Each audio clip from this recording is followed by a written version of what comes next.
Hey, what's up, everybody? How you doing? Okay, so I'm just going to test this out here. We have something really unique going on right now. I don't know why this keyframe interval is changing, but anyway, we are live streaming and we are also in Clubhouse. So there's a lot of really cool things going on. And yeah, that's where we are. I'm going to look up at the screen now, and we're going to be talking about the news. This is a news read. We got a lot of cool things going on. So I'm actually unscrewing this the wrong way. Tighten, lefty loosey, tighty righty. All right. So today we are going to be talking about RIAA had music industry's $1 billion growth year over year, and then Spotify's declining dominance. Independent artists and small labels grew fastest in 2020. SoundCloud's user-centric royalties are awesome. It's just going to be really cool. There is a lot to talk about. So what we are doing... Why is that? Here, hold on a second. Let me, that is looking good there. Okay, cool. I just wanted to make sure that this was going okay. And we have that little ticker over here that is letting you know of all the things that are going on birthday-wise, or this, there are birthdays and this day in music history. So just to start off, I'm going around the horn. Here's my camera 1 and here's my camera 2. And that's going to be incorporated into different shots so you can see what's going on. I got my trusty phone over here and got a lot of cool things. So anyway, this is going to be an experiment, and we're going to try to see how things are going. So let's go back to camera 1 here. If anybody's in the audience, I cannot see all the people that are in the rooms. I can't do that, but what I can do is look at the chat window. So I do have a chat window for all of the platforms. So I'm on Restream now. Yay! So I just hit a button and we go live. So if you are there, say hello. Let me know that you're there, because this is brand new. Testing out the chat function. If you can see this, say hello. And we are on many platforms. So we're trying out like Restream. It just collects all the chats. So it doesn't collect all of them. I don't think it collects Vaughn Live. I am on Vaughn. And so we'll see how this goes. We'll see how this works out. That is kind of interesting. I just saw that's going on there. So I see a couple people tuned in. What is up, everybody? How are you? We are reading the news. We are going to read the news, and if you're tuning in, I'm going to put the news up on the screen. So let me double check to make sure I have this all set. So what's going to happen is when we do this, I'm going to take notes. And this is going to be really interesting. Hey, Music Source, good to see you again. How are you? How's everything? We're doing something a little different today. This is going to be something that is going to be something different. C1 Web, and I'm going to be like taking notes. So what's going to happen is I'm going to be reading the news, and then I have the wrong thing up here. So C1 Web, this is what I'm talking about. I'm going to be able to put the news here, okay? And we are going to read the news, and then I'm going to take some notes on the news, and we are going to put it into this sheet here. So this is going to be the news today. And why is it important? I mean, what we do is we're going to be sourcing through to see, what we feel is important for on the business side and for musicians to know about. So, something like I'll be able to say the U.S. recorded music industry grew by over 1 billion, and current 2020 value equals 25 billion. And so what I'm also going to be doing is I'm going to keep these show notes, and if you registered at musicindustrycity.com, we're going to put these notes in the weekly emailer so you can refer to them. And that's what this is all going to be about. And so I'm actually looking at the wrong screen. I am up here. There we go. So C1 Web, this is going to be here, and I put my topics up here. And then if I want to do the C1 Web with the notes, then I'm going to be doing that here. And then if I like this camera better, sometimes this camera looks better. I don't know. What are your thoughts? What are your thoughts on this? And so I'm going to go back and let's just kick off with reading of the news. And I just forgot. So here we go. So the U.S. recorded music industry grew by over $1 billion. That's dollars. In 2020, but faces big challenges over streaming's pricing and its future. And also, this is a nice little article where the clip here, Daniel Ek confirmed that they have over 345 million global users at the Spotify stream on event last week. So, yeah, 345 million global users. All right. We'll have to dig into that. I don't remember it being that high, but hey.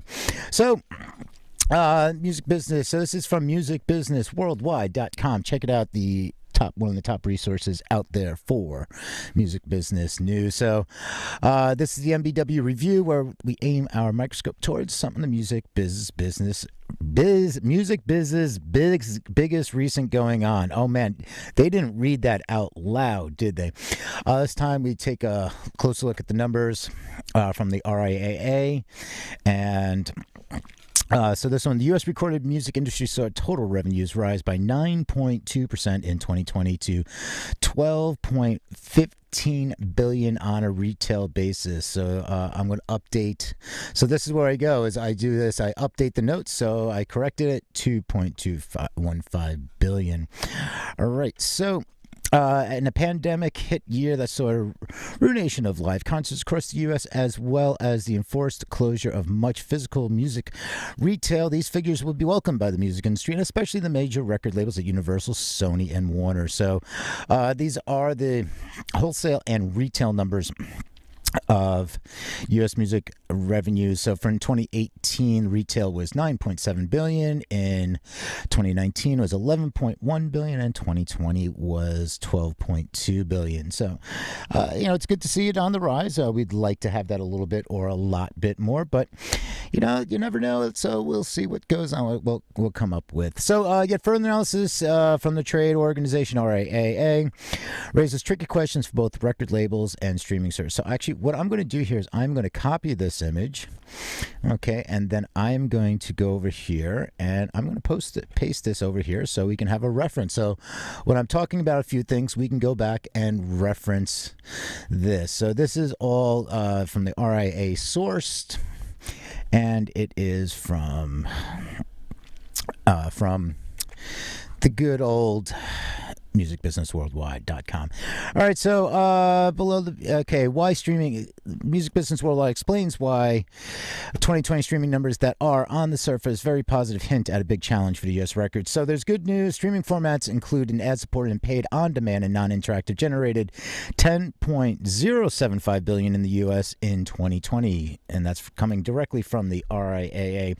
This meant that streaming accounted for 83% of the entire U.S. record industry's revenue in 2020, which helped to offset a 23.4% slide in CD sales and an 18% decline in digital download revenue.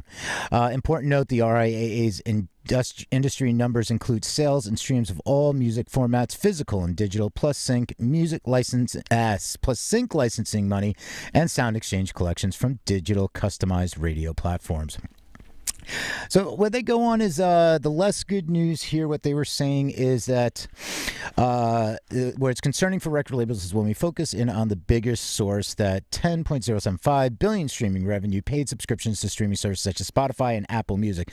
This category pulled in $7 billion in the U.S. versus $6.115 billion in the prior year. So it's only a bounce. It's a bounce of $894 million. And as a result, paid subscriptions claimed the lion's share, 58% of all record industry revenues in the last year.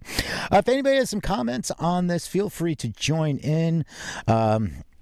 Go ahead in the chat. I know there's a few people out there. Say hello. We'll see. We're testing this out. We're doing a news read, catching up on everything that is going on. So this is just brand new idea, concept, and we're going to try it out and see how it goes. So, okay, so the let's go on to limited tier subscription. So, however, the annual growth in the U.S. in the money U.S. consumers paid for subscription revenue music streaming services in 2020 was significantly down on 2019 and slowest point back in 2015.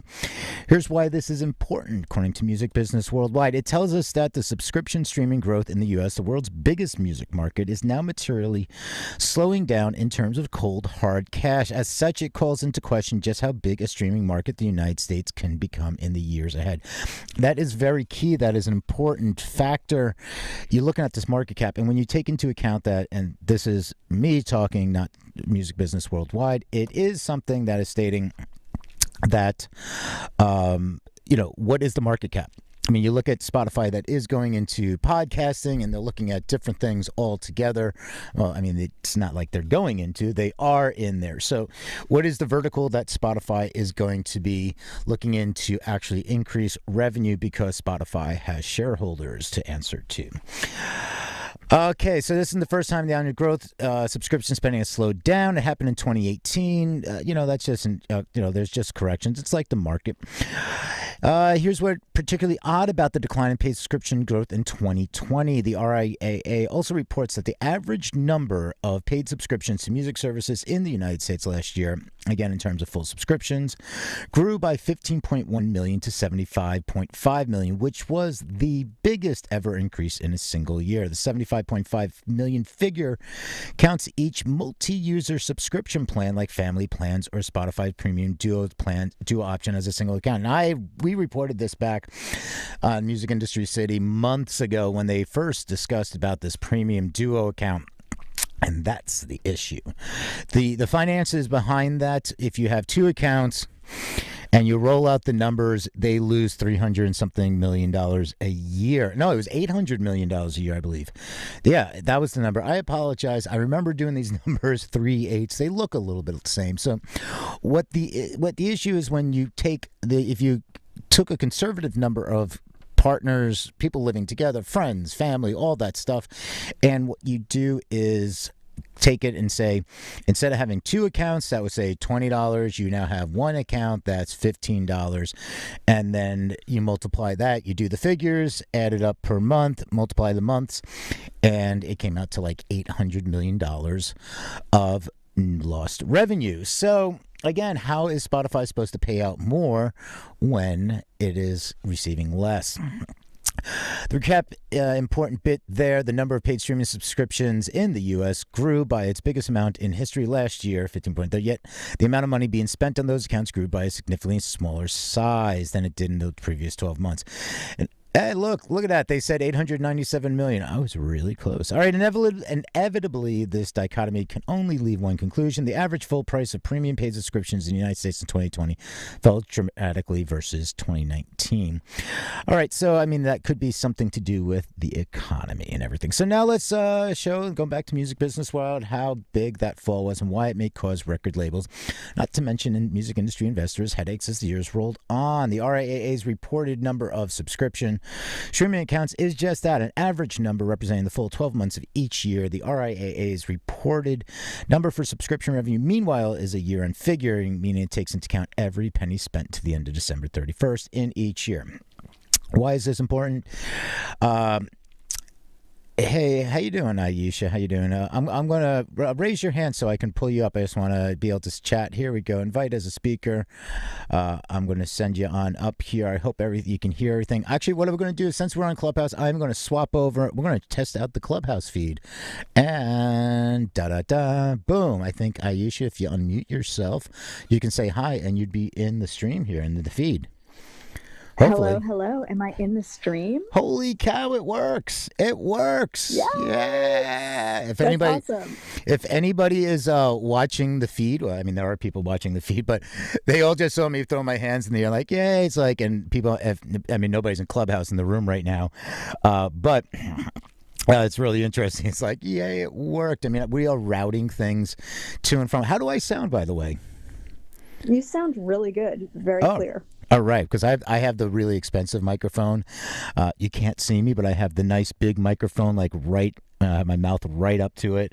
I'm not using the wireless. I have the Shure SM7B, so I've got a little EQ, a little compressor going on, and just seeing how it rolls. So and all the feeds and everything. So yeah, You how you doing? See me, but I'm good. You can't see me, but I'm talking to the front of my phone, just like regular. And that's what I'm doing. You're just talking on a regular phone. There you go. Just talking to my phone. Yeah. All right. Yeah. And I just checked the feed, and yeah, it's all going out to the massive stream. So if anybody is out there, you want to say hi to Aisha, just say hi in the chat. And again, I have another cool feature because I'm using Restream. So all the chat, so like Twitch, Facebook, YouTube, DLive, Periscope, even though Periscope should kind of be gone. I don't know if Twitch is even doing Trovo. Like I have like all the accounts that we're on is all put together into one chat window. So if somebody says something in YouTube or Twitch, I can see it now. I don't have to look at 20 different pages. That is super cool. Yeah. So, I'm just kind of wrapping. Was just talking about, the RIAA, they released the recording numbers for last year. And and also what I'm doing here is another interesting thing where I'm doing a notepad.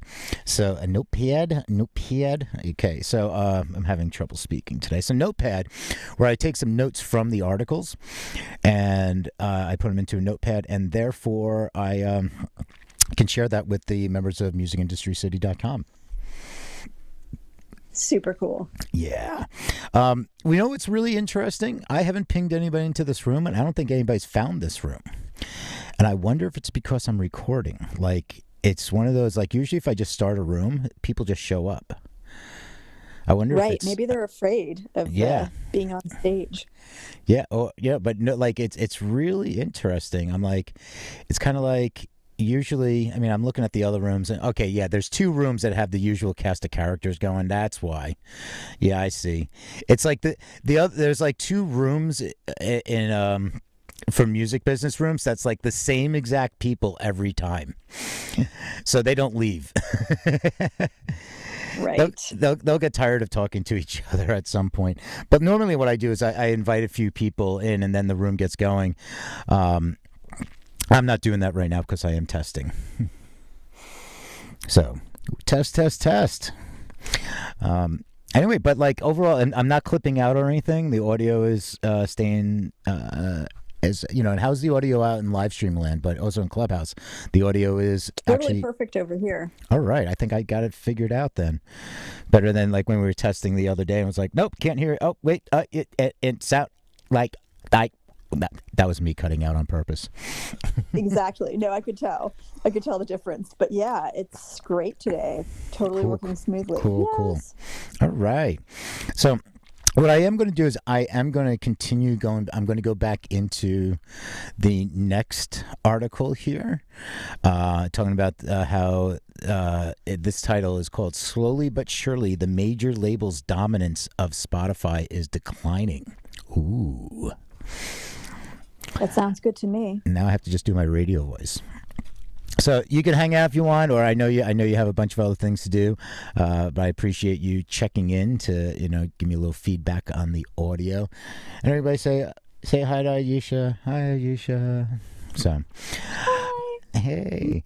All right. So let's get into the next topic here. Okay. This by 2030, some analysts suggest that Spotify will be worth more than $300 billion. And this is taken from, I believe this is Mark Mulligan's article. Is this the one? That's the source. Yeah, this one is from Mark Mulligan, Media Research. And you know what's really interesting? I found out I'm speaking in a Clubhouse panel with him on Thursday. I didn't even know I was speaking on a panel. I saw a retweet. Somebody liked a tweet that I was mentioned in, and then somebody retweeted a tweet I was mentioned in, and I was like, wait, what? So it was like, join us for a great conversation on the future of the music industry after COVID with Mark Mulligan, Peter Schwing, and somebody else. I didn't even know who the other person was at first. And then they followed me. So it was kind of like a little surprise that I'm speaking on a panel apparently on Clubhouse Thursday at noon. So let's go. Spotify will be worth more than $300 billion by 2030. That's what they're saying. But at this point, what percentage of plays on Danielle X platform will be of music signed to and owned by major record companies? So this is really interesting that we're going to talk a little about like the independent artists even more going into this one, because the next article I'm going to pull up is Mark's article, and this one references the article. So, the global company's music streams on Spotify in 2020, recorded music controlled by the three major record companies plus Merlin, jointly claimed 78%. Now, remember, Merlin is the independent, okay? But, when you put it all collectively, it adds up. That's music streams. Spotify makes the definition clear as to exempt podcasts from this calculation, because they also do have those music podcasts. Merlin, okay, here we go. So here's the definition of Merlin. For those who require a definition, represents a collection of the world's most powerful independent labels and distributors, and has been previously been referenced by Spotify itself as a major. I mean, that's just kind of semantics there at that point. Obviously 78. Okay, so there's an article here looking at nearly 10% of the annual global market share by volume on Spotify has passed from the major labels and Merlin to independent artists and labels outside the structures within just the past 3 years. Now, just remember, like, major labels also have what they have is like small labels that can be actually technically classified as almost independent, but they are part of the major system. So then maybe that's why they're looking at Merlin and saying, well, it's kind of it's a collective.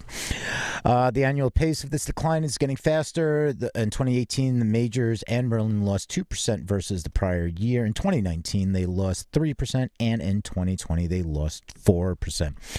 So if this rate continues at around 3 to 4% a year, by 2030, the majors and Merlins will have less than 50% of all annual plays on Spotify.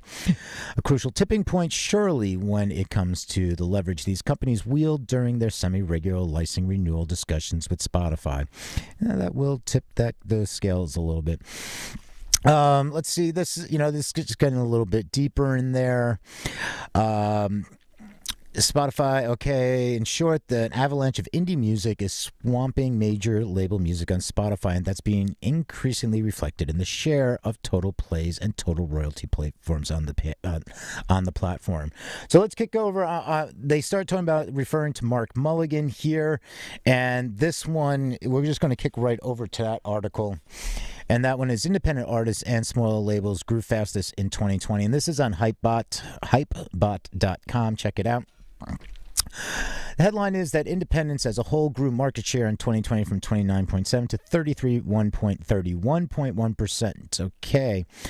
So independents gained market share once more on Spotify in 2020, but we are also seeing the rise of the new independent. So we keep on every 5 years, it's the new independent. Let's see. Firstly, so here's just a disclaimer here. Firstly, the methodological health warning. The percentage reported by Spotify refers to streams, not revenue, so we have some margin of error, as there are certain types of labels that do it better among ad-supported users than paid, which means their contribution to revenue is less than to streams. Emerging markets such as India, which skew heavily to free users, will also over-index. Also, non-Merlin independents will include, by inference, all record labels that are not majors and that are not Merlin licensed. So this will include big record labels in Korea, Japan, India, etc., who in their own markets are the equivalents of majors. All that said, the shares are still directionally invaluable and provide us with some great market insights. So to continue over to this one here, I want to put this one up here. And the headline is that, okay, we already discussed the headline. Merlin's dip in streams may well not be reflected in revenues, as Merlin labels tend to over-index for premium streams, even if they were around flat or even slightly positive in revenue terms. To contrast with the newer breed of smaller independent labels is clear. Of course, not all Merlin labels are the same, but the category level trend suggests that many Merlin labels might be stuck in the difficult middle ground between the agility of newer, smaller labels and not having the scale of tech data and catalog to enjoy the same scale benefits that majors do. Even with all the caveats considered, the direction of travel is clear. Streaming is paving the way for a new breed of independent, one that is gaining shape at the expense of both majors and traditional independents. So that was on Hypebot, and that's from Mark Mulligan. I'm looking forward to speaking with him on that Clubhouse panel on Thursday. So let's get it. So we're going to wrap up with some good news here. SoundCloud doing awesome. I'm a big fan of this. This is something that they were talking about from years ago. People were saying, what would be really cool is, I'm going to look at this camera 2. Hey, what's up, camera 2? A couple years, now it's like 5 or 6 years ago. I remember the Future Music Coalition conference in DC.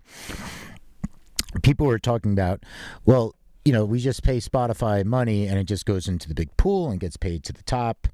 And I really would prefer my money to go to my artists. Like if I listen to 10 I listen to most of my plays are listed like here's my top 10 artists that I listen to through the year because I like a certain genre. I like industrial music and I like 80s industrial and 90s industrial and heavy metal and goth. So I have these bands and none of them are pop stars that are the 1%ers. And they were saying that, well, how do we make it that my money that I'm paying to Spotify goes to them because I'm listening to them most, as opposed to the top artists that are getting the most plays? So that was one of the, that's where this kind of comes from. And I'm just going to bring this on up here. So SoundCloud is about to revolutionize streaming payouts, launching user-centric royalties for 100,000 indie artists. Again, this is on musicbusinessworldwide.com. Check it out. And what we got is, here we go. One of the most hotly debated concepts in the modern music rights business is user-centric license. This model sees streaming royalties paid out based on individual subscriber behavior, with a percentage of each subscriber's subscription fee being distributed only to the artist label they have individually listened to that month. This model is in contrast to the current pro rata streaming payout system, which sees all royalties on a service like Spotify pooled at the end of each payment period, after which recorded music rights holders are paid according to their market share of total plays across the platform. The latter model, obviously enough, most benefits global pop superstars. The former model, it's thought, would bring more benefit to indie artists in more niche genres like... hold on a second. Somebody just pinged me. I got to dismiss that. All right. Boom. Make that go away. Okay. All right. Would bring more benefits to indie artists in more niche genres such as classical and jazz. Critics of the pro rata model point out that it regularly leads to a proportion of individual subscription fee being paid to artists whose music they haven't even played, what's more pro rata, risks turning streaming into a game where only the artists with the most repeated plays across a given month win big. This in turn risks triggering market manipulation, either by artist-songwriters creating deliberately short songs in order to maximize repeated plays, or even in the form of streaming fraud via paid-for-stream farms. Yep, and those are issues. So on the flip side, some studies have suggested that a switch to user-centric licensing would incur cumbersome administrative costs for services. Really, this is what they're so worried about? You build the system, okay? It calculates the system. It's a computer, It's simple as that. And even such a move might not make a material difference to those it's mostly designed to help, so-called middle-class artists who might not boast a blockbuster global fan base, but who draw a significantly sized, loyal audience that streams their music regularly. So SoundCloud's going to fix this. All right. This is the good stuff. I like this right here. A lot to take in, but I'm a really big fan of this. In an industry-first move, SoundCloud is introducing what it calls fan-powered royalties, its own branding of the user-centric model, which it says will mean each listener's subscription or advertising revenue is distributed among the artists that they listen to rather than their plays being pooled. Yay! Where's my applause button? All right. Fan-powered royalties will launch in SoundCloud on April 1st. And the platform suggests the move will benefit rising independent artists with loyal fans. So how much will those indie artists gain? Well, there's a whole new microsite launched by SoundCloud on the topic that hints at the possibilities. We're going to take a look at that. Well, why don't we look at it now? Let's pull that one up. All right. Tell your fans how streaming pays artists. The rising artist revenue per month. So if they have 124,000 followers, revenue month, the rising star. Oh, okay. That's... Oh, it's one of these. Oh, I hate these. Wait. Yeah, what's with this left to right stuff? We don't do the MySpace. When MySpace came back, it tried to do this left to right stuff, and it just didn't work. All right. So we value equity, honor, fan power, meet Vincent. Yes. The old model, he makes $120 per month. How he makes under fan-powered royalties, $600 per month. And that is with 124,000 followers. Okay, so meet Chevy, 12,700 followers. With fan-powered royalties, her payouts increased 217%. So, okay, so you have two things there. Great. User-centric listening, so the three majors, collect pro list struggling to get off the ground. How is SoundCloud in short? How they managed it in short, because the platform's direct monetized relationship with the 100,000 independent artists via SoundCloud Premiere. All right. Because this, SoundCloud is able to jointly run two royalty calculators, keeping the majority of the artists on its platform paid by pro rata, while allowing those near 100,000 indie artists to get paid via the user-centric fan-powered model. As such, SoundCloud is about to kick off the first real-world experiment of user-centric licensing, demonstrating exactly how switching to fan-powered and away from pro rata will adjust the economics for artists on its and other streaming platforms. All right, so there's a lot of read this article on Music Business Worldwide. There is a lot going on. And a lot to take in. All right, so here's the quote. SoundCloud is uniquely positioned to offer this transformative new model due to the powerful connection between artists and fans that take place on our platform. That's Michael Weissman of SoundCloud. He's the CEO. And many in the industry have wanted this for years. We are excited to be the ones to bring this to market to better support independent artists. SoundCloud is uniquely positioned to offer this transformative new model due to the powerful connection between artists and fans that take place on our platform. I'm not going to keep on with the quotes. Okay. Yeah, it goes on really deep here. Okay, why is this risk worth it? This goes on. And so I'll wrap up here. So something that helps. Music Business Worldwide is told that nearly 20% of all SoundCloud's current payouts to the recorded music industry are made to independent artists monetizing directly on its platform. Example, a good chunk of the redistribution of royalties post the fan-powered launch will happen between 100,000 artists and SoundCloud's user-centric calculator. So remember, there's two different calculators.